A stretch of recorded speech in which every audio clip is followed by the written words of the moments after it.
I don't care if it kills her, Leo. I'm not spending the best years of my life changing her diapers."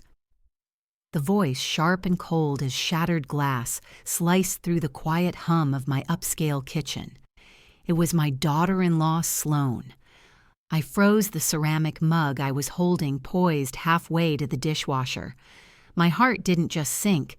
It plummeted into a frozen abyss I never knew existed inside me. The doctors said it could take months, maybe even a year, for a full recovery. My son Leo replied, his voice a weary mumble from the living room. "What are you suggesting?" "We put her in some state-run facility." "I'm suggesting we use the power of attorney.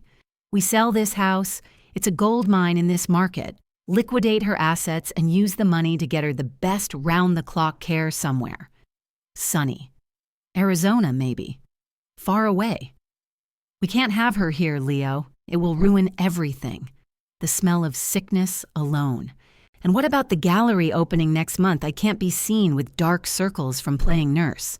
I stood there, a statue in my own home, the home I had shared with my late husband Martin for 35 years, the home where I had raised Leo, where I had cooked 1,000 family meals, where I had nursed Martin through his final brutal battle with cancer. And now I was the inconvenient patient, the smell of sickness. 6 weeks ago, a sudden stroke had stolen the strength from my left side and left my speech slightly slurred. My doctor called my recovery promising, but slow. To Sloane, I was already a write-off, a piece of furniture to be sold off to fund her luxurious, unencumbered life. I had thought Sloane was ambitious, a bit materialistic, but I never imagined this viper's heart. And Leo, my gentle boy, now so subdued under her polished heel.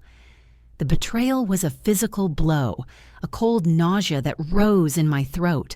I must have made a sound, a faint gasp, because the conversation in the living room stopped abruptly. I quickly lowered the mug into the dishwasher, the clatter unnaturally loud in the sudden silence. I grabbed the counter with my good hand, forcing my breathing to steady. "Mom, are you okay in there?" Leo called out, his voice laced with a guilt I could now clearly decipher. "Just cleaning up, sweetheart." I managed layering a deliberate, pathetic tremor into my words. The performance of a lifetime had just begun. "My hand is a little clumsy today." I heard Sloane's exasperated sigh, a sound I had once mistaken for concern. "See, she can't even load a dishwasher. It's a liability." That was the moment something inside me, something that had been fragile since the stroke, solidified into cold, hard resolve. They thought I was weak. They thought I was broken. They thought I was poor. They had no idea who they were dealing with. My name is Eleanor Vance. I'm 68 years old, and until 5 minutes ago, I thought I knew my family. My husband Martin had been a quiet, meticulous man, a history professor who adored his books and his garden. He passed away 2 years ago from pancreatic cancer, a cruel thief that stole him in 6 short months. In his final days, he was so medicated, his words were often a jumble. But one lucid afternoon, he'd gripped my hand with a surprising strength. "Ellie," he'd whispered, his voice raspy, "the cherry tree. The one we planted the summer Leo turned 10. The roots, they go deeper than you can imagine. If you're ever in real trouble, dig. Remember my love, dig." I had wept, assuming it was the morphine talking a sweet, nonsensical metaphor from a dying man. I'd kissed his forehead and promised I would remember. After he was gone, the grief was a suffocating blanket. Leo and Sloane had been present, of course. Sloane took charge of the funeral arrangements with an efficiency I'd found comforting at the time. Leo handled the probate, the will. It was all very straightforward. Martin's life insurance had paid off the mortgage. His pension and my Social Security were enough for me to live on comfortably, if modestly, or so I believed. Now, standing in my kitchen playing the feeble old woman for my predators, Martin's words echoed in my mind with a new, chilling clarity. The roots go deeper than you can imagine. Sloane swept into the kitchen, a vision of calculated elegance in a cream-colored silk blouse and tailored slacks. Her smile was a tight practice thing that didn't reach her cold blue eyes. "Eleanor, you shouldn't be straining yourself. Let me." She took the sponge from my hand, her touch brief and impersonal. "Leo and I were just talking. We're so worried about you here all alone. We think it might be time to consider other living arrangements. Something more supportive." I looked at her, allowing my gaze to be slightly unfocused, my lower lip to tremble just a bit. "But this is my home." "I know, sweetie," she said, her tone dripping with condescension, "but we have to be practical, for your own good."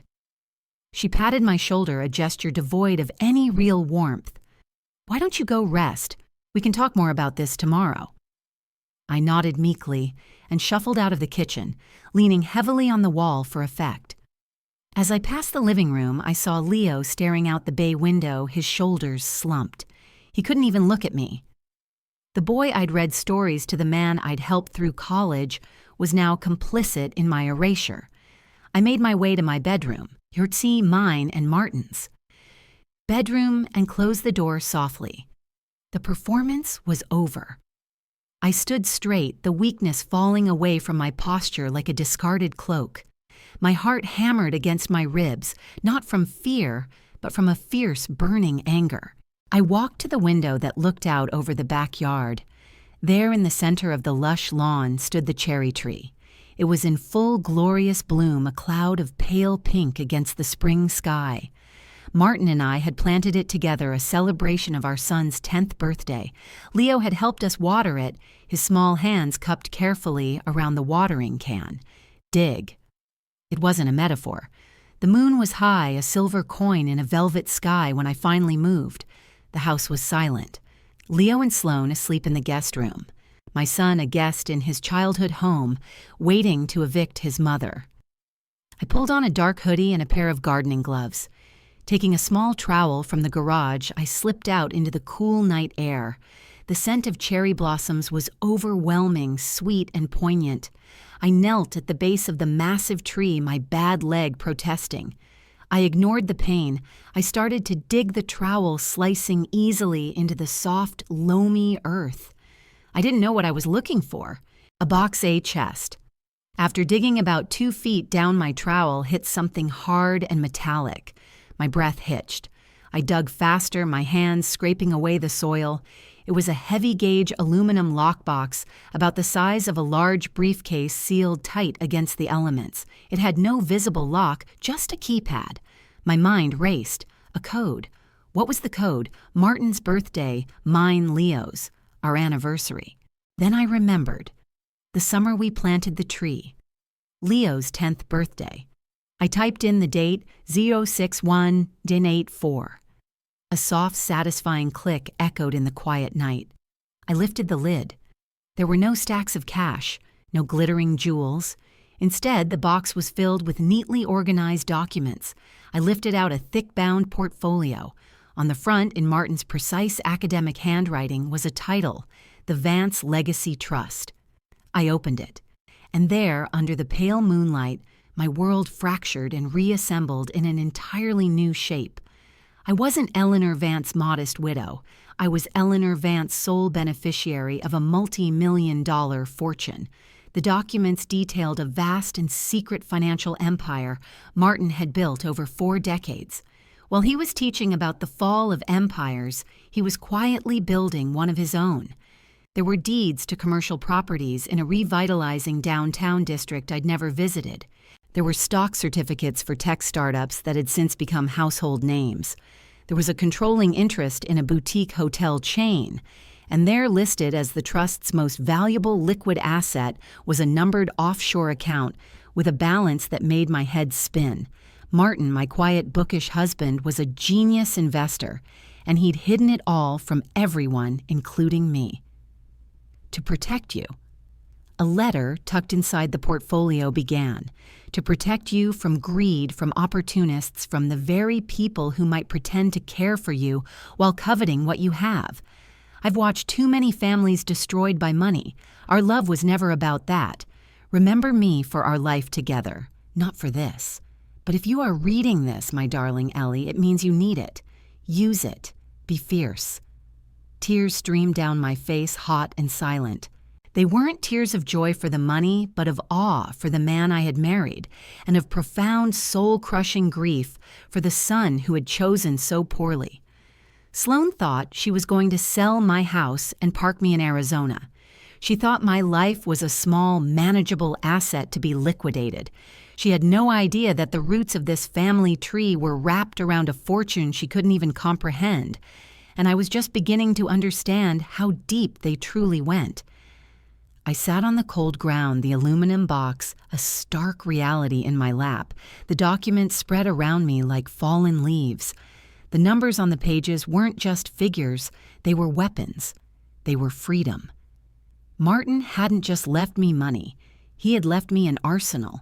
The first searing impulse was to storm into the house, shake the documents in my son's sleeping face, and scream, "See what your greed almost cost you." But the cold night air on my skin was a sobering tonic. That would be the act of a wounded, reactive woman.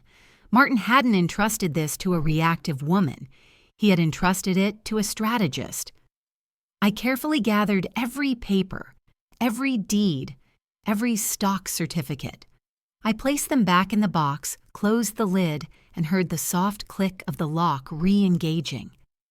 I buried it again, covering the disturbed earth with loose soil and a layer of fallen cherry blossoms.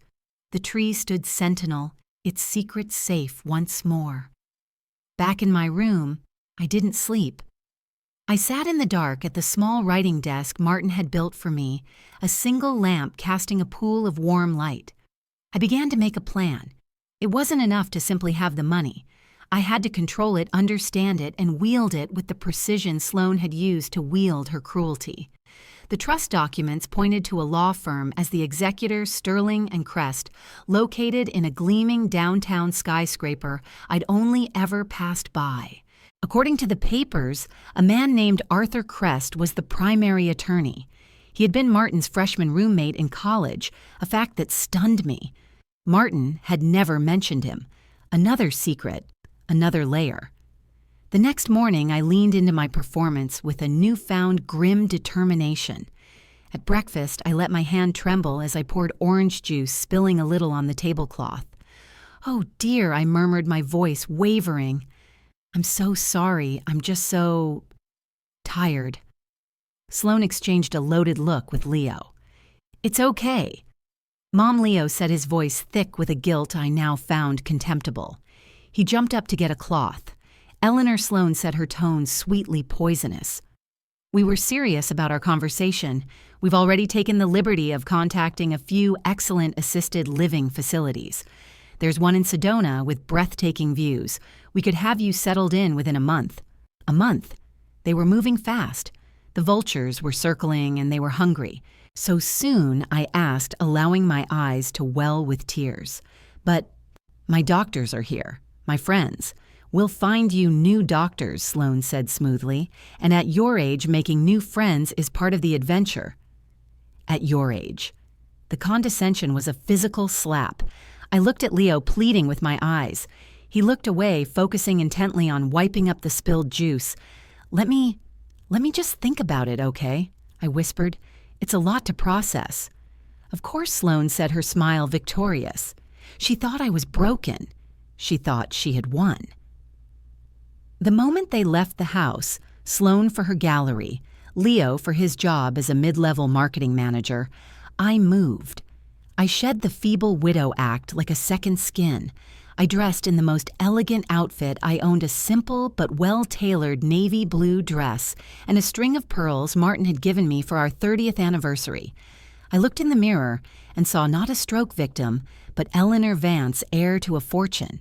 The woman in the reflection had steel in her eyes. I called a taxi. My car, a sensible sedan, was still in the garage, but according to Sloane's plans, it would likely be sold soon, too, and gave the address for the Sterling and Crest building. The lobby was all cool marble and silent efficiency. I felt a flutter of my old anxiety, the feeling of being an imposter in a world of power. but I clutched my purse inside of which I had scribbled the trust's reference number and walked to the reception desk with a back straighter than it had been in months. "I have an appointment with Arthur Crest," I said, my voice clear and firm, the slur I'd been affecting completely gone. The receptionist, a young woman with a sharp bob, clicked at her computer. "I'm sorry I don't see an Eleanor Vance on his schedule." "He'll see me," I said, locking eyes with her. "Tell him Martin Vance's widow is here, and that the cherry tree is in bloom." She looked momentarily confused, but picked up the phone, relaying the message in a low voice. A moment later, her demeanor changed entirely. "Right away, Mrs. Vance. Mr. Crest's assistant will be right down to escort you." The office on the 42nd floor was a testament to quiet old money. Arthur Crest was a man in his late 60s with a full head of silver hair and eyes that held a deep, perceptive intelligence.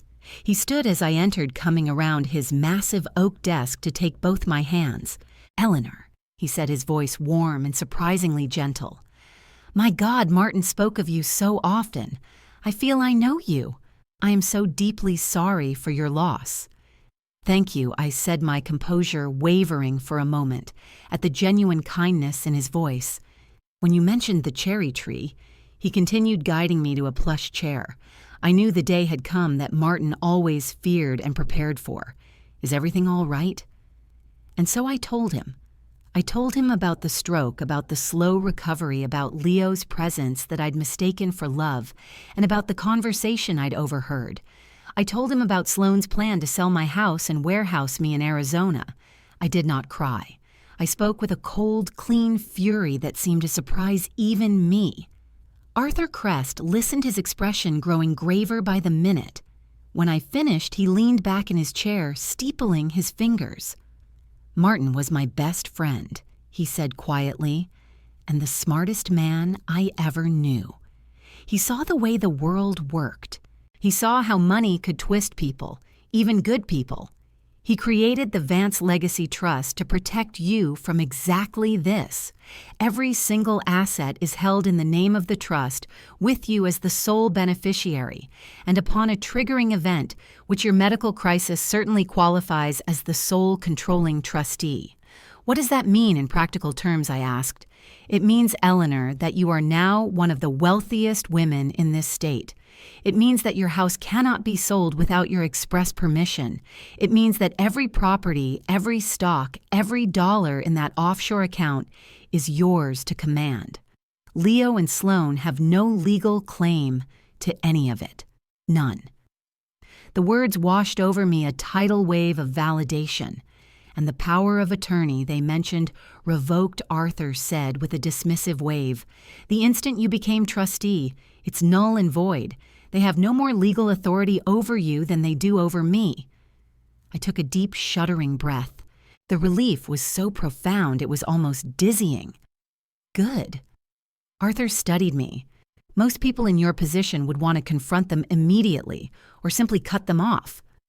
I looked out his massive window at the city sprawling below a kingdom I unknowingly owned a significant piece of.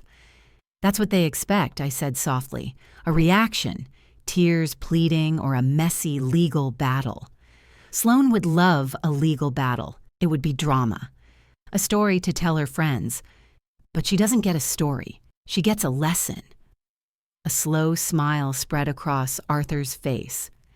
"Martin said you were the strongest person he'd ever met." I see he was right. "What is it you want to do, Eleanor?" I turned back to him, my plan crystallizing. I want to play their game. I want to let them think they're winning. And then I want to pull the rug out from under them so completely that they never forget the sensation of the fall. I leaned forward. "First, I need you to quietly transfer a substantial amount of liquid assets to a new private account solely in my name. I need walking around money that they cannot trace.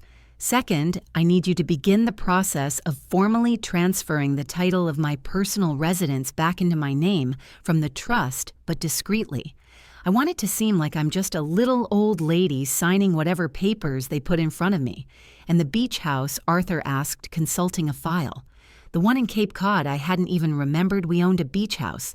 another piece of my own life hidden from me. What about it? According to my notes, Leo and Sloane have been using it as their personal summer home for the past 5 years. Martin allowed it, never telling them he was the owner. A fresh wave of anger, hot and sharp, coursed through me.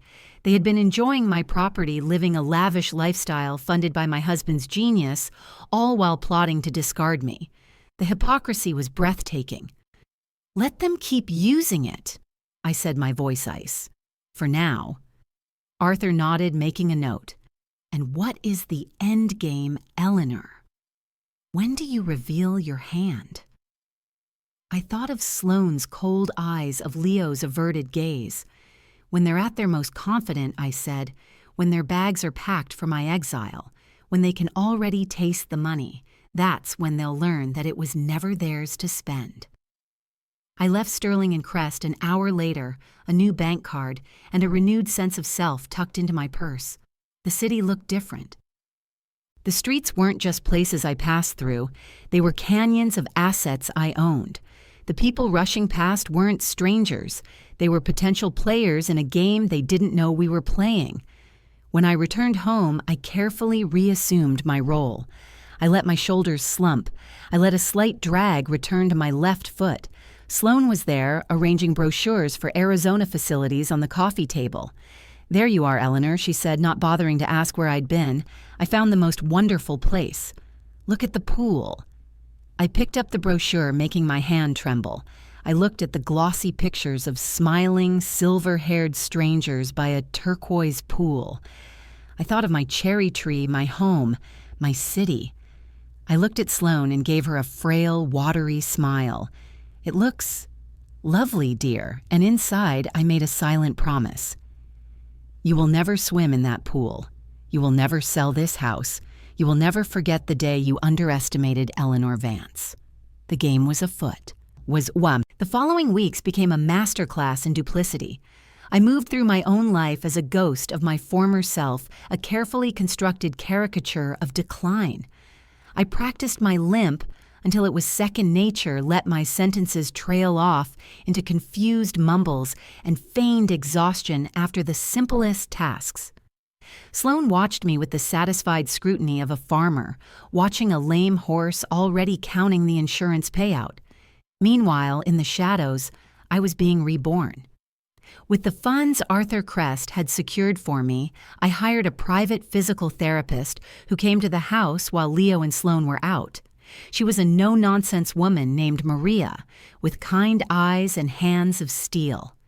I told her the truth, that I needed to regain my strength in absolute secrecy from my family. I've seen this before, she'd set her voice low and firm as she guided my leg through a series of exercises.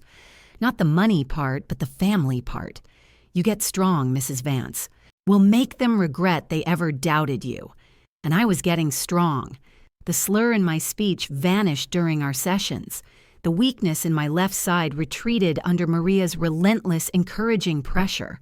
With each passing day, the real Eleanor was emerging, fortified by iron resolve and a body remembering its own power.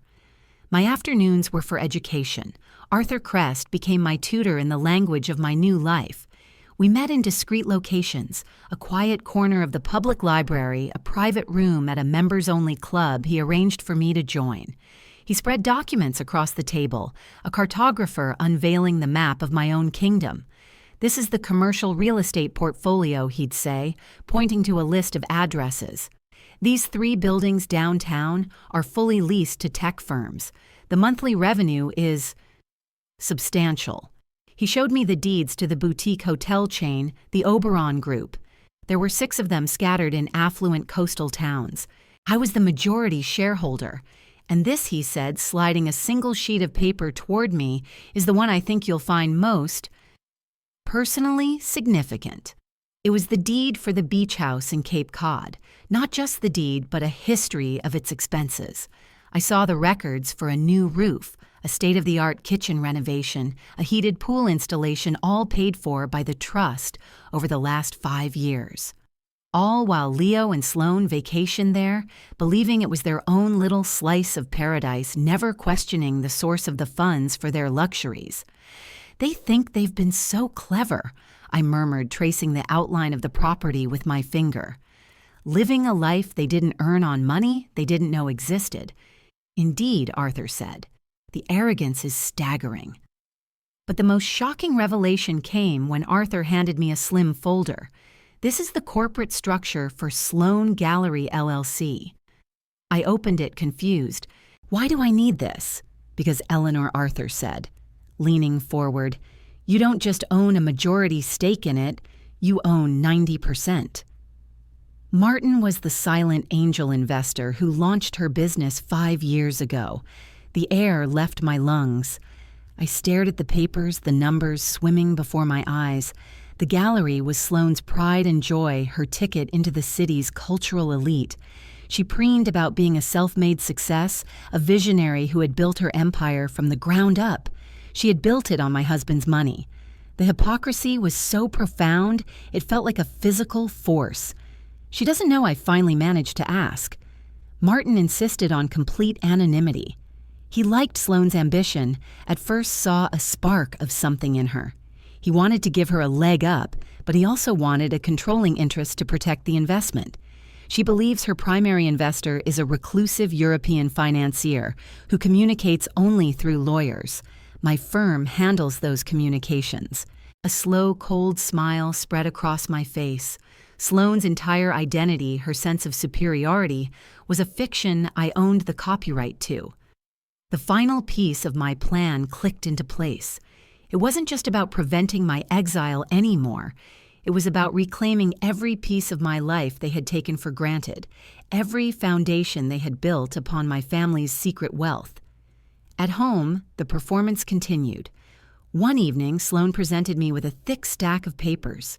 Eleanor, we need you to sign these. It's just some routine financial paperwork to make the transition to your new home smoother.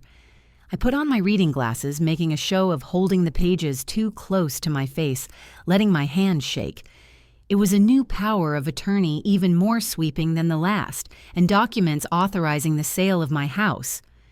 I looked at Leo, who was staring intently at the football game on television, a muscle twitching in his jaw. This is all so complicated, I whined, letting the papers flutter onto my lap. Can't you just explain it to me, Leo? You know I don't understand these legal things. Leo flinched. It's just to help Mom. It's for your own good. Eleanor Sloane cut in, her voice sharp with impatience. We're handling everything. You just need to sign. I picked up the pen, holding it clumsily. I made a slow, shaky E on the signature line, then let the pen drop. Oh, my hand is so tired. All this stress. Can it wait until tomorrow? I'm sure it will be fine. Sloane's lips pressed into a thin white line. She was furious, but she couldn't force the pen into my hand. Not yet. Fine. Tomorrow, then. First thing. That night, I made a call. Arthur, I said, staring out at the cherry tree silhouetted in the moonlight. I'm ready for the next phase. It's time to start tightening the screws. The first screw turned at Sloane's gallery. A week later, she came home in a rage, slamming her purse down on the kitchen counter. Unbelievable, she seethed. Leo and I were sitting at the table, me pretending to do a crossword puzzle, him scrolling through his phone. What's wrong, honey?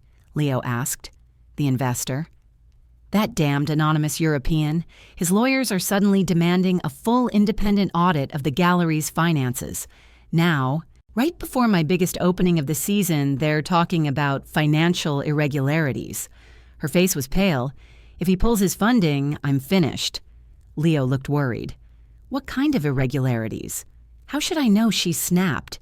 Everything is fine. This is just harassment. Probably some new EU regulation. It's a nightmare. I kept my eyes on my puzzle, carefully filling in a word. Karma. 7 letters. The second screw turned on Leo. He came home from work the next day looking shell-shocked. I got passed over for the VP promotion, he said, sinking into a chair.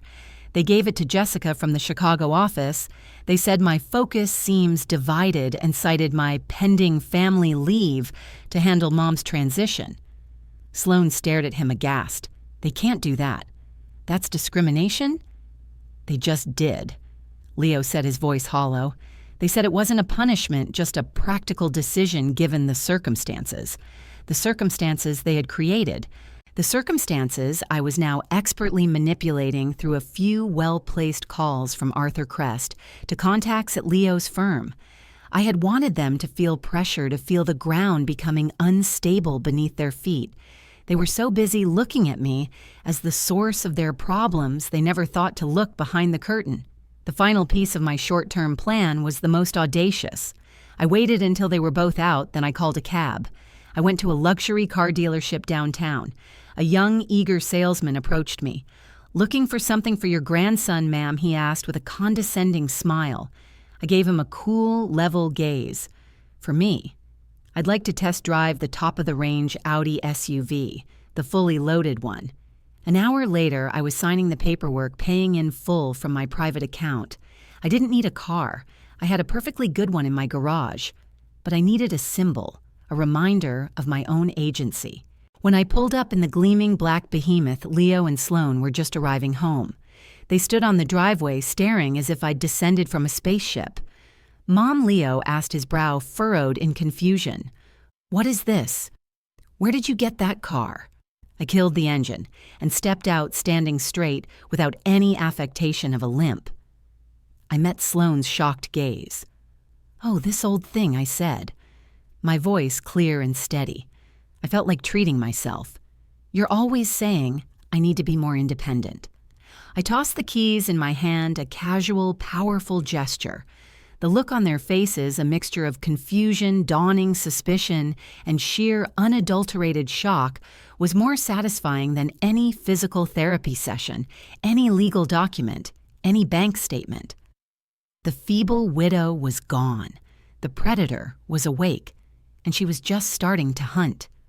The silence on the driveway was profound, broken only by the soft tick-tick-tick of the Audi's engine cooling. Leo and Sloane stood frozen, two statues of disbelief. I let the moment stretch, savoring the crisp evening air and the taste of their confusion. Mom, Leo repeated, his voice tighter now. "How did you pay for this?" I gave a light, airy wave of my hand, the same one I'd been feigning tremors with for weeks. "Oh, you know, a little from my savings. Martin always told me to have a rainy day fund." I looked directly at Sloane. "And I suppose feeling like a burden to your own family constitutes a bit of a downpour, doesn't it?" Sloane's eyes narrowed into slits. The shock was receding, replaced by a cold, calculating suspicion. "Your savings wouldn't cover the tax on this car, Eleanor. What did you do?" "Take out a reverse mortgage, Leo. I told you we should have secured her assets faster." "I didn't do anything of the sort, dear," I said, my tone sweetly condescending, a perfect mirror of her own. "It's my money, my house, my decision." I emphasized the possessive pronouns, watching them land like tiny blows. I didn't wait for a response. I turned and walked towards the house, my stride confident and even. I didn't need to look back to feel their eyes burning into me. The mask hadn't fallen off completely, but it had slipped, and they had seen a glimpse of the steel beneath. The next few days were a cold war conducted over coffee and passive-aggressive comments. The brochures for Arizona disappeared from the coffee table. The pressure to sign the power of attorney documents vanished. Instead, they watched me. I could feel their scrutiny like a physical weight. Leo tried the soft approach. "Mom, we're just worried about you," he said one morning, following me into the kitchen. "That car, it's a lot of money. We don't want you being taken advantage of. The only people who've tried to take advantage of me recently are in this house." "Leo," I said calmly, not looking up from the coffee grinder. The whirring noise filled the silence between us. He flinched as if I'd struck him. "That's not fair. We were trying to do what's best for you. What was best for you," I corrected, finally turning to face him. I saw the boy I loved still trapped in the man's guilty eyes, and for a moment my resolve wavered. But then I remembered Sloane's words, the smell of sickness, and my heart hardened again. "You let her talk you into it. You were going to ship me off like a piece of unwanted furniture." "It's not like that," he whispered, but the lack of conviction in his voice was damning. Sloane, meanwhile, became a detective in her own home. I'd catch her glancing at my mail, listening in on my phone conversations, which I now took exclusively in my locked bedroom, and subtly inspecting my new clothes, a few expensive, well-tailored pieces I'd acquired during my shopping therapy outings. The narrative of the helpless invalid was crumbling, and it was making her frantic. Her own problems were mounting. The audit at her gallery was turning up discrepancies in the accounting. Arthur Crest, as the representative of the European investor, was being meticulously unhelpful. Sloane started taking calls in her car, her voice a sharp, stressed hiss. We could hear through the closed windows. Her prized opening was in jeopardy. I decided it was time to apply more pressure to see how deep their financial desperation truly went. I enlisted Arthur's help once more. "The beach house," I said to him over a secure video call. "I want to sell it." He looked surprised. "It's a prime property, Eleanor. But are you sure it's been in the family for—" "It's been in my family," I interrupted gently, "and they've been treating it as theirs. I want it listed, quietly, and I want you to make sure the offer is so good, so clean, that it would be irresponsible to refuse." A week later, the letter arrived. It was addressed to the owner of the Cape Cod property, but I knew it would be forwarded to Leo and Sloane, as they were the designated occupants. I was in the living room when Leo opened it. His face went ashen. "Sloane," he said, his voice strangled. "You need to see this." She snatched the letter from him. I pretended to be engrossed in a knitting pattern, all my senses focused on them. "This is a mistake," Sloane breathed, her knuckles white around the paper. "They can't. This is a cash offer. $50,000 over asking price." "Who are these people?" "It says the owner is considering all offers," Leo said, running a hand through his hair. "We have to contact the management company. We have a lease. We have rights." "A lease we pay a pittance for," Sloane snapped. "If the owner sells, our lease might not mean anything to the new buyers. We could be evicted by summer." The horror in her voice was palpable. That house was her sanctuary, her status symbol among her friends. I looked up, feigning innocent confusion. "Is everything all right, dear? You both look so upset." "It's nothing, Mom," Leo said quickly, forcing a smile. "Just some business." "Oh, business," I said, nodding sagely. "It's so complicated, isn't it? All these papers and numbers. Martin was always so good with that. I never understood any of it." I returned to my knitting, a small secret smile playing on my lips. Their panic was a tangible thing in the house after that. They argued constantly behind their closed bedroom door, their voices a low, frantic hum. The pressure was getting to them, fracturing their united front. I heard Sloane accuse Leo of being useless, of not fighting for them. I heard Leo fire back that maybe they were in over their heads. This was the crack I needed. I waited until Leo was alone in the garden, staring morosely at the cherry tree. I brought him out a glass of iced tea. "You seem troubled, sweetheart," I said, sitting beside him on the bench. I allowed a little of the old warmth into my voice, the motherly concern that used to be our default. He sighed a heavy, weary sound. "It's just a lot, Mom. Work. Sloane's gallery. This thing with the beach house." "I may be just a confused old woman," I said, laying a gentle hand on his arm, "but it seems to me that you've both been under a terrible strain. This plan to move me, it felt so rushed, so desperate. Is there something you're not telling me? Are you in some kind of trouble? It was a risk. I was offering him a lifeline, a chance to come clean, to choose his mother over his wife avarice." For a long moment he was silent, staring at his hands. I saw the conflict raging within him, the decent man he was raised to be versus the weak man he had become. We have some debts." He finally admitted, his voice barely a whisper. "Sloane's gallery expansion last year didn't go as planned, and I made some bad investments. I was trying to make up the difference to give her the life she wanted." The confession was like a key turning in a lock. This wasn't just about my house. This was about their own financial recklessness. My displacement was simply the easiest solution to a problem of their own making. "Oh, Leo." I said, my heart aching with a fresh wave of disappointment. You should have come to me. He looked at me, his eyes full of a hopeless shame, and said, what, Mom? We've mismanaged our lives. Can we have your money? It would have been better than what you planned, I said softly, my words laced with a meaning he couldn't yet fully grasp. I stood up, leaving him with his guilt. The pieces were all on the board now. Their motive was clear. Their plan was in disarray, and their target was no longer a passive victim. I walked back inside my steps, firm and sure. Sloane was waiting for me in the hallway, her arms crossed her expression, a brittle mask of faux concern. Eleanor, she said, her voice dripping with honeyed venom, we need to talk.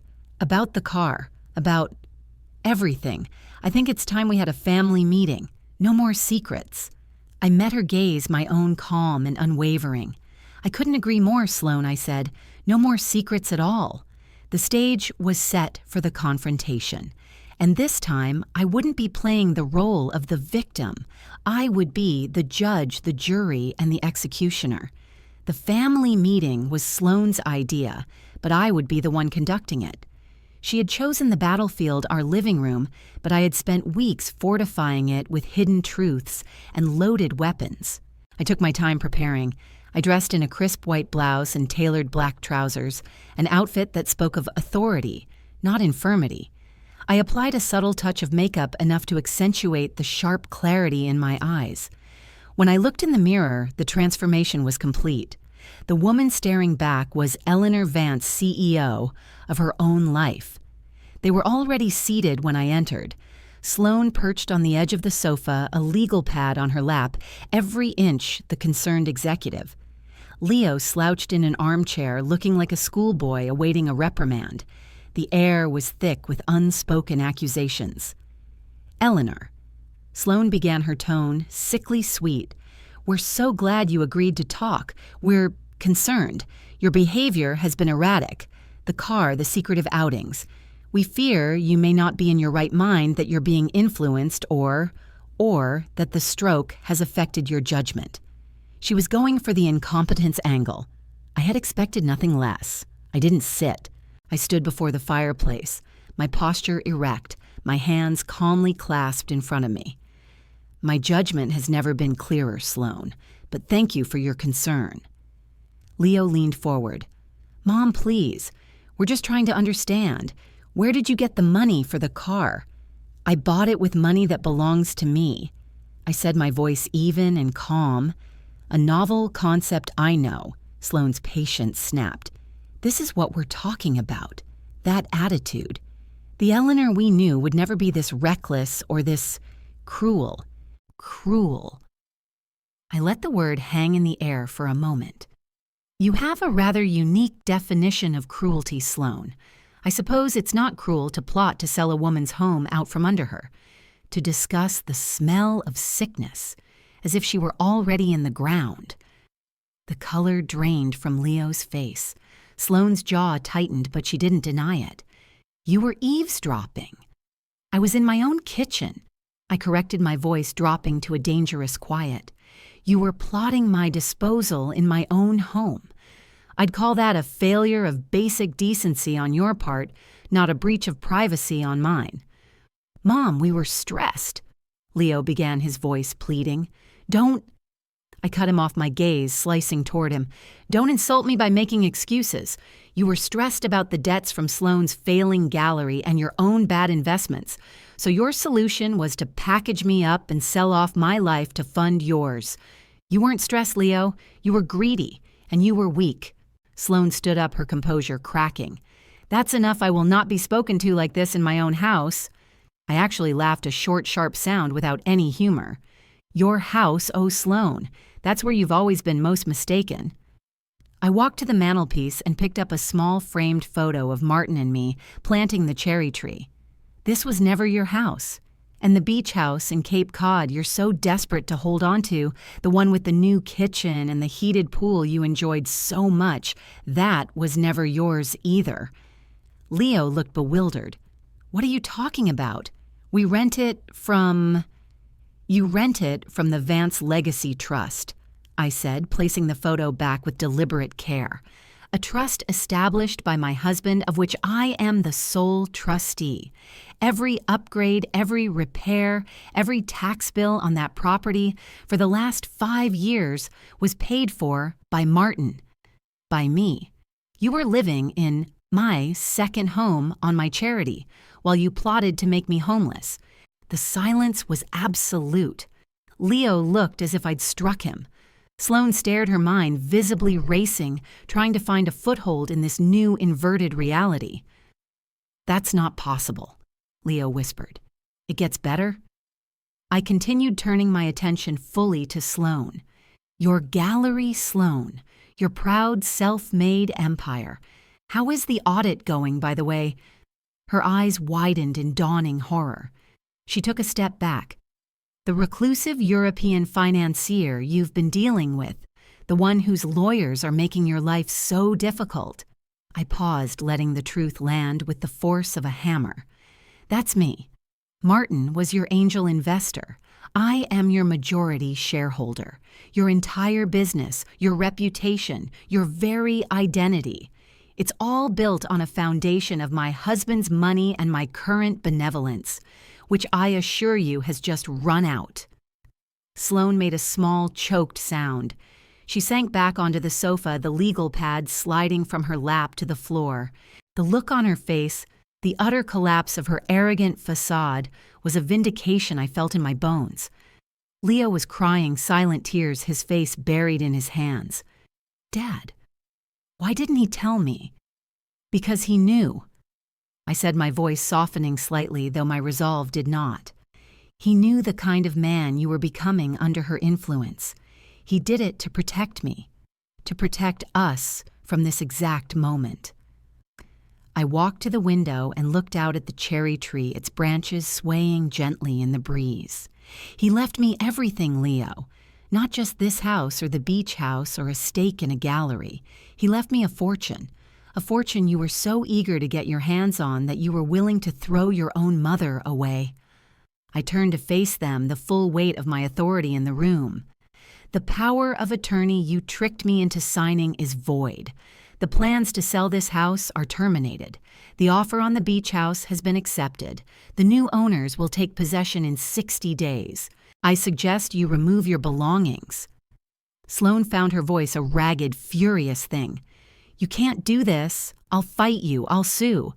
I'll tell everyone you're a mentally unstable old hag who is destroying her family." "Go ahead," I said, my voice dangerously quiet. "Sue the owner of your gallery. I'll countersue for misappropriation of funds and fraud. The audit is not going well for you, Sloane. I've seen the preliminary findings. You've been diverting company money for your personal expenses for years. That's not just a breach of contract, it's embezzlement." Her defiance crumbled into pure, unadulterated fear. "As for you, Leo," I said, turning to my son, his tears now meant nothing to me. They were tears of self-pity, not remorse. "You have a choice. You can stay tied to this sinking ship, or you can finally remember who you are. But know this, you will not receive another cent from me. Not now, not when I'm gone. The trust is structured to bypass you entirely. Your inheritance was the values we tried to teach you. You chose to discard them." I walked to the door, the conversation clearly over. I paused on the threshold and looked back at the ruins of my family. "The eviction notice for this house will be formalized tomorrow. You have 30 days to leave. I'd wish you luck, but I find I no longer care what happens to either of you."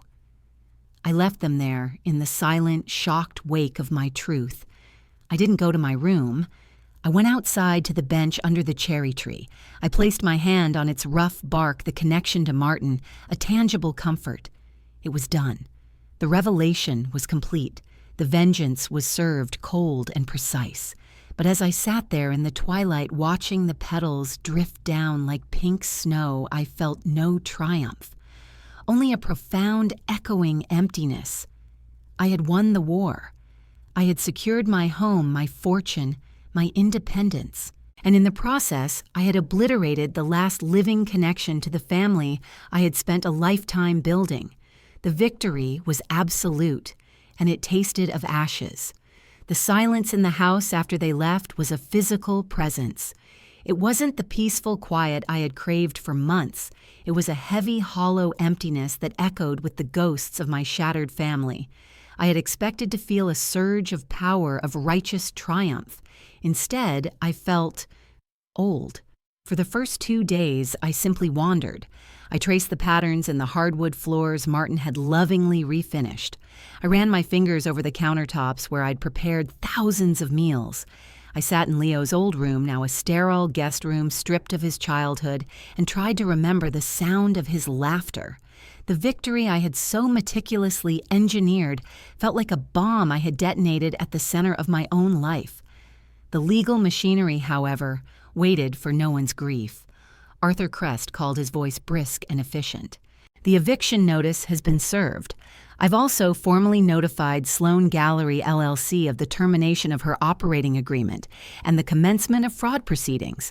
She has 72 hours to vacate the premises and surrender all financial records. I listened, my stomach a knot of cold dread. And Leo. I asked, my voice small. He is named in the eviction as he is a resident. Beyond that, he has no legal standing in any of the assets. Arthur paused and his tone softened slightly. "Eleanor, are you all right? This is what you wanted. It's what I needed," I corrected him softly. "I'm not sure it's what I wanted. I couldn't bear to stay in the house, a museum of my own ruin." I packed a single suitcase, loaded it into my Audi, and began the drive to Cape Cod, to my beach house. The journey was a blur of highway and my own tumultuous thoughts. When I arrived, the sight of the familiar shingled house nestled against the dunes should have been a comfort. But as I unlocked the door and stepped inside, I was assaulted by their presence. A stack of Sloane's art magazines on the coffee table, Leo's favorite brand of coffee in the cupboard, a garish abstract painting Sloane had bought that clashed with the home's cozy nautical aesthetic.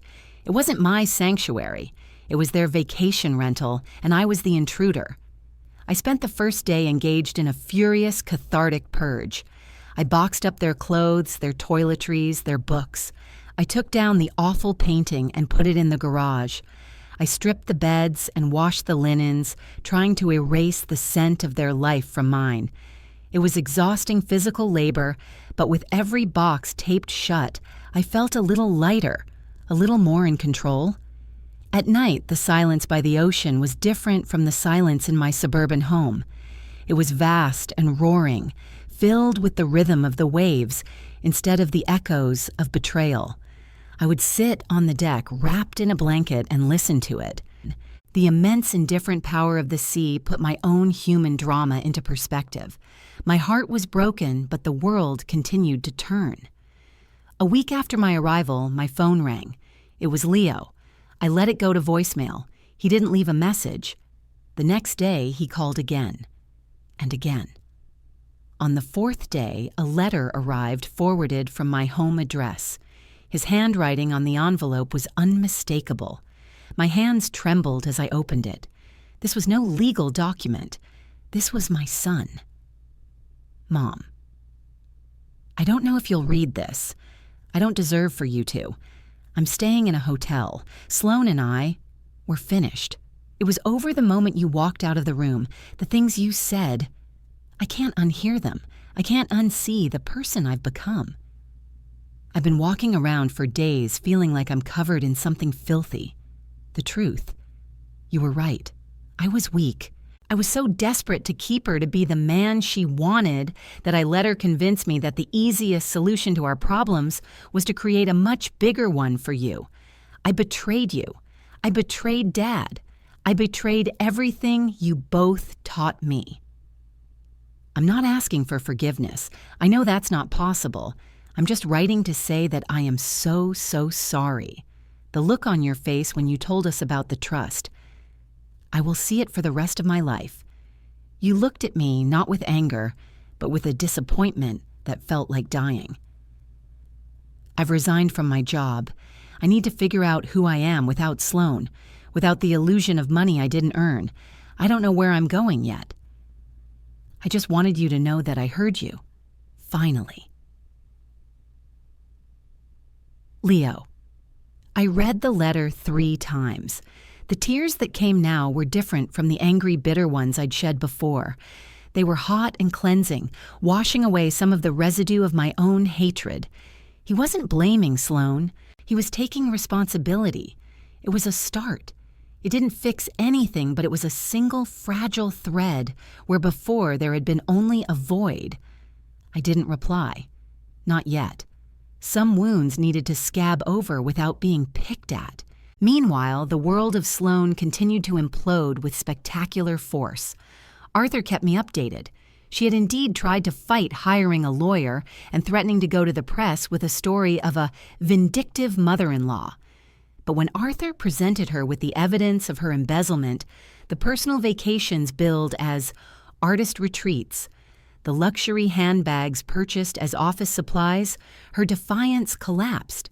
She signed a settlement agreement surrendering all claims to the gallery and its assets in exchange for me, not pressing criminal charges. She was left with nothing but her own bad debts and a ruined reputation. I felt no pleasure in her destruction, only a cold sense of finality. She was a chapter, a venomous one, that was now closed. With the legal battles receding, I was left alone with my fortune and my freedom. It was terrifying. So I did the only thing I could think to do. I began to build, not a fortress, but a life. I hired a local architect and contractor. I showed them the plans Martin had once sketched for a sunroom addition to the beach house, a dream we'd never gotten around to. I want it built exactly like this, I told them. I reached out to the community. I introduced myself to my neighbors not as a wealthy widow, but as the new full-time resident. I started volunteering at the local library, reading to children during story hour.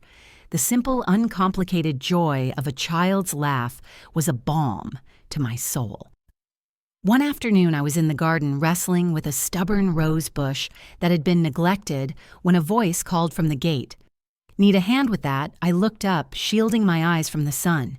It was David, a retired history professor who lived 2 houses down. We'd chatted briefly over the fence a few times. He was around my age with kind eyes and a gentle smile. I think I'm losing the battle, I admitted, wiping my muddy gloves on my trousers. He came in, and without a word took the pruning shears from my hand. With a few expert snips, he cleared the tangled branches. There. It just needed to know who was boss. We stood for a moment in the comfortable silence, the salt air brushing against our skin. It's good to see someone breathing life back into this old place, he said. The last ones, they never really seemed to see it, just used it as a backdrop. His words struck a chord. That was exactly what they had done. They had seen the surfaces, never the soul. Would you like to come in for some iced tea? I asked the invitation, feeling foreign yet natural on my tongue. He smiled. I'd like that very much. As I led him inside, the house felt different. It was no longer their discarded vacation spot. It was becoming my home. The war was over. The landscape was scarred, but the air was clearing. And for the first time in a very long time, I could breathe. David's company was like a slow, steady tide, washing away the sharp edges of my loneliness without ever feeling intrusive. Our iced tea on the porch became a weekly occurrence, then twice weekly. We talked about books about history, his field about the migratory patterns of the shorebirds we watched from the deck. He spoke of his late wife with a fond sadness that mirrored my own for Martin. There was no pressure, no agenda. Just the easy companionship of 2 people who had loved, lost, and were cautiously relearning how to share space with another soul. He never asked about my family or my past. He seemed to understand that I carried a weight I wasn't ready to unpack. Instead, he showed me his world. He took me sailing on his small, weathered sloop, teaching me the ropes with infinite patience. The feel of the tiller in my hand, the salt spray on my face. The sheer physicality of it, it was the opposite of the shadowy strategic war I had just fought. It was real, immediate, and cleansing. One evening, as we were sharing a bottle of wine while watching the sunset paint the sky in fiery hues, my phone buzzed on the table between us. It was Arthur Crest. I hesitated, the peaceful bubble I'd built feeling suddenly fragile. "You can get that," David said, gently starting to rise. "I can give you some privacy." "No," I said, my voice firmer than I intended. I let the call go to voicemail. "It can wait." For the first time in a year, my life wasn't about crisis management. It was about watching the sky change color with a kind man. Later, I listened to the message. Arthur's voice was calm but carried an undertone of urgency. "Elainer, it's Arthur. We have a situation. It's about Leo. Please call me when you can." Leo. The name was a stone dropped into the calm pond of my new life. The letter he'd sent had been a beginning, but I had deliberately not followed the thread, afraid of where it might lead. Now it seemed the thread was pulling itself. I called Arthur back the next morning, my heart a tight fist in my chest. "What's happened?" I asked, dispensing with pleasantries. "He's in the hospital," Arthur said without preamble. "Portland, Maine. It's not critical, but it's serious. A severe pancreatic infection.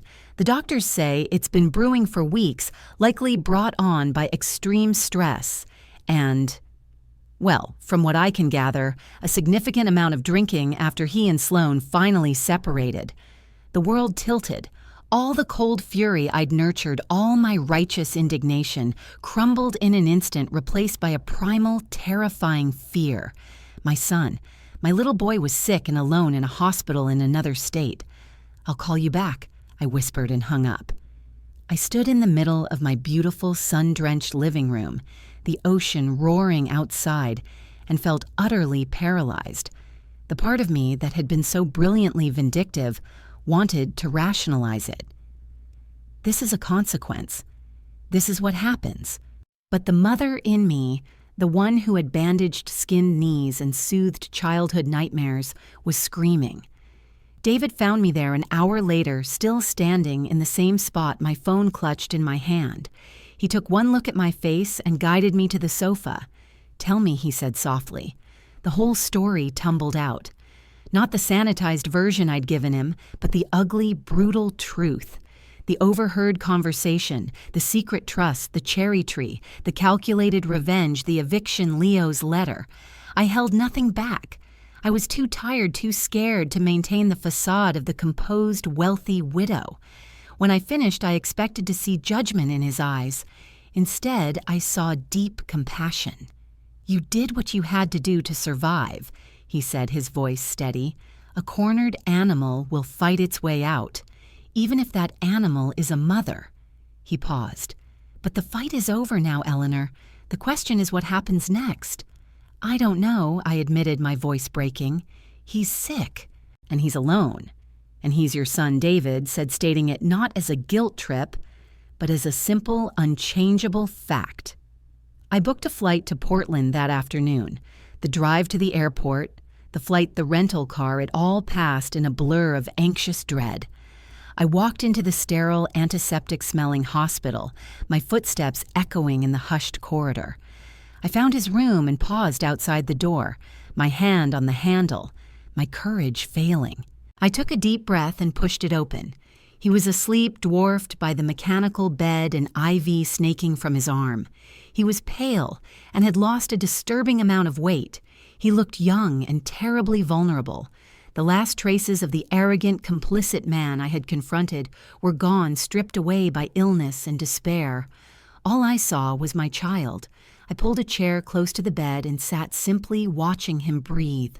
After a few minutes, his eyes fluttered open.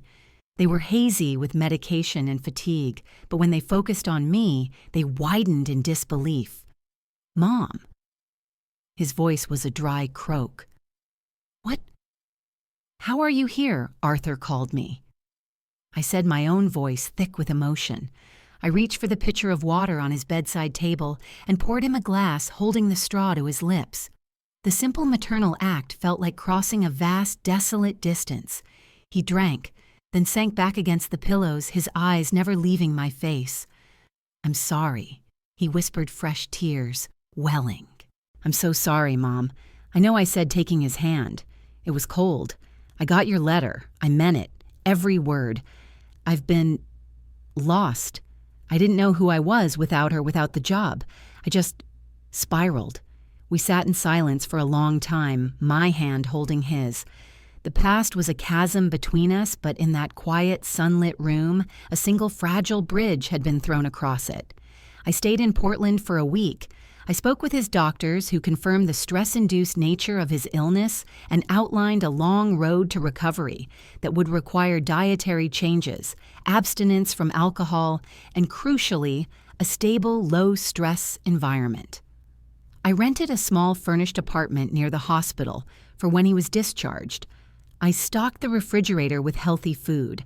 I was careful not to smother him with my presence or my money. This wasn't a rescue mission back to a life of luxury. It was a lifeline to a chance at a different kind of life. On my last day, as he was preparing to be discharged to the apartment, we had a real conversation. "What will you do now?" I asked. He looked out the window at the city skyline. "I don't know. Start over, I guess. Get a job. Any job. I need to—" He struggled for the words. "I need to feel the ground under my own feet again." I nodded. "That's a good plan." He looked at me, his expression earnest. "I'm not asking for anything, Mom. Thank you. For coming. For not leaving me here." It was the first time his gratitude felt pure, untainted by any expectation of what came next. "You're my son," I said, echoing David's words. "That will never change." As I flew back to Cape Cod, the emotional whiplash of the past week left me exhausted. I had gone from contented solitude to maternal terror to a tentative, fragile hope. The revenge had been clean, a surgical strike. The aftermath, the healing, was messy and complicated and had no clear roadmap. David picked me up from the airport. He didn't ask a lot of questions, just took my bag and drove me home. When we pulled up to the beach house, the sunroom addition was framed out, its new wooden skeleton reaching toward the sky. "The crew made good progress," he said. I looked at the house, at the ocean beyond, at the kind man beside me. My life was a mosaic of broken pieces and new beginnings. The picture it formed was still unclear, but for the first time, I wasn't afraid of what it might be. The war was over. Now came the harder work, the peace. A year passed. Not just in the turning of pages on a calendar, but in the slow, deliberate healing of a heart I thought had turned to stone. The beach house was no longer just a house. It was a home filled with the scent of salt air, fresh paint from the finished sunroom, and the quiet contentment of a life rebuilt on my own terms. Leo lived in Portland for 8 months. He found a job not in marketing, but as a groundskeeper for the city parks department. He told me over one of our weekly phone calls that he liked the physical work, the simple satisfaction of seeing a garden thrive under his care. It was honest. It was his. He was seeing a therapist piecing together the man he was with the man he wanted to be. Our conversations were careful, often punctuated by long silences, but the anger was gone. In its place was a sober, hard-won respect. He never asked for money. When his old car finally died, he took out a small loan from a credit union to buy a used pickup truck. He sent me a picture of it, him standing beside it with a hesitant smile. That photo meant more to me than any apology. He was learning to stand on his own 2 feet, and the pride I felt was a quiet, profound joy. Sloane had vanished. Arthur informed me she had moved to Los Angeles, reportedly trying to start over in the art world there. I felt nothing when I heard the news. No schadenfreude, no pity. She was simply a closed chapter, a ghost from a life I no longer recognized. My life with David continued to unfold with a gentle, predictable rhythm. We sailed, we read, we argued good-naturedly about history, and we slowly, carefully built a partnership. It was different from my marriage to Martin, less fiery, more serene, a comfortable harbor after a lifetime of storms. He knew all my secrets, all my scars, and he never flinched. One crisp autumn afternoon, we were in the garden planting bulbs for the spring. My hands were deep in the cool, dark soil, and I felt a peace so complete it was almost a physical sensation. "Leo is coming for a visit next weekend," I said, sitting back on my heels. David looked up from the tulip bulbs he was spacing. "That's wonderful news, Ellie." He always used Martin's nickname for me, and from him, it didn't feel like a replacement, but an honor. "I'm nervous," I admitted, wiping my forehead with the back of my glove. What if it's awkward? What if we've changed too much?" "You have changed," David said simply. "That's the point. You'll find a new way to be together. A better one." The day Leo arrived, the air was sharp and clear, the ocean a brilliant, steady blue. I watched from the window as his dusty pickup truck crunched to a stop in the driveway. He got out, looking taller, more solid somehow. His face was tanned from outdoor work, and the haunted, hollow look was gone from his eyes. He didn't come to the door empty-handed. He was carrying a small, carefully wrapped, cherry tree sapling. My breath caught. He walked up to me, his expression a mixture of hope and trepidation. "Hi, Mom. Leo." I pulled him into a hug. It was the first one since before the stroke, since before the betrayal. It was stiff at first, then we both relaxed, holding on tightly. It wasn't a hug that erased the past, but one that acknowledged it and chose to move forward anyway. He held out the sapling. "I know it can't replace, well, anything. But I thought, maybe we could plant it, here, together." Tears welled in my eyes, but they were clean tears without bitterness. I'd like that very much. We spent the afternoon planting the new tree at the edge of the property, where it would have a view of the sea. David discreetly made himself scarce, giving us space. As we worked, tamping down the soil around the fragile roots, we talked. Not about the trust or Sloane or the hospital. We talked about the Parks Department, about the stubborn rosebush I was still battling, about a book David had recommended. It was ordinary. It was perfect. That evening, the three of us had dinner on the deck. The conversation was easy, filled with laughter. David and Leo discovered a shared love of old Western films, and their debate over the best John Wayne movie lasted through dessert. I sat back watching them, listening to the sound of my son's genuine laughter, mingling with the man who had helped me find my way back to the light. Later, after David had gone home and Leo was getting ready for bed, he paused in the hallway. "He's a good guy, Mom," he said quietly. "He is. I'm glad you're not alone." He hesitated. "And I'm glad. I'm glad you're happy. You deserve it. After everything—" I reached out and squeezed his arm. "We both deserve peace, Leo, however we find it." The next morning before he left, we walked down to the shore. The waves crashed, relentless and powerful, and the gulls wheeled overhead. "I've decided to go back to school," he said, his hands shoved in his pockets, "for horticultural therapy, using gardens to help people. People who are recovering like I was." My heart swelled with a pride so fierce it stole my breath. He wasn't just building a life, he was building a purpose. He had taken the darkest parts of his experience and was forging them into something that could help others. Martin would have been so proud. "That sounds perfect for you," I managed to say. He turned to me, his eyes clear and steady. "I know I can't ever fully make up for what I did, Mom, but I'm going to spend the rest of my life trying to be the man you and Dad raised me to be." "You already are, Leo," I said, my voice firm with conviction. "You already are." As I watched his truck disappear down the coastal road, I didn't feel the hollow emptiness of before. I felt a quiet, steady fullness. The roots of our relationship had been damaged, torn up by greed and weakness, but we were replanting them, slowly, carefully, in new, more fertile ground. I walked back to the house, past the new cherry tree, its young branches reaching bravely toward the sun. It would take years to grow, to become strong, to bear fruit. That was okay. We had time. Justice had not been the dramatic, fiery end I had once envisioned in my anger. It was this. It was peace. It was my son finding his own path. It was me standing strong in my own life, surrounded by a love that was chosen, not just inherited. The Vance legacy was no longer just a secret trust or a collection of properties. It was resilience. It was the courage to cut out a poison and the greater courage to nurture what remained. It was the understanding that some roots when given a second chance, grow deeper than you could ever have imagined. My name is Eleanor Vance. I am 69 years old, and my story is just beginning.